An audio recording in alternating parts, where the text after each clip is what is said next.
আচ্ছা তোরা জানিস আমার গায়ে এত পাওয়ার আছে, আমি এই বাড়িটা মাথায় করে নিয়ে এখান থেকে চলে যেতে পারবো। আরে এটাকে অবিশ্বাস্য, এটা বিশ্বাসই করি না। বিশ্বাস হয় না? আরে না, 500 টাকার বাজি ধরলাম, দে আগে 500 টাকা দে। আচ্ছা ঠিক আছে, 500 টাকার বাজি। এই নে তোর 500 টাকা। ওকে, তাহলে দেখ আমার কত শক্তি।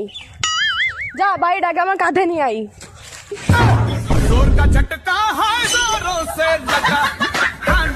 এটা তার ভালোবাসার নতুন রূপ, এটা তার ভালোবাসার নতুন রূপ। যেখানে কাল আমি ছিলাম আজ অন্য কেউ। কি রে অভ্র, ঈদ তো চলে আসলো, ঈদের জন্য কি কিনবি? আইসে নিজের জন্যই কিছু কিনি নাই, আবার ঈদের জন্য।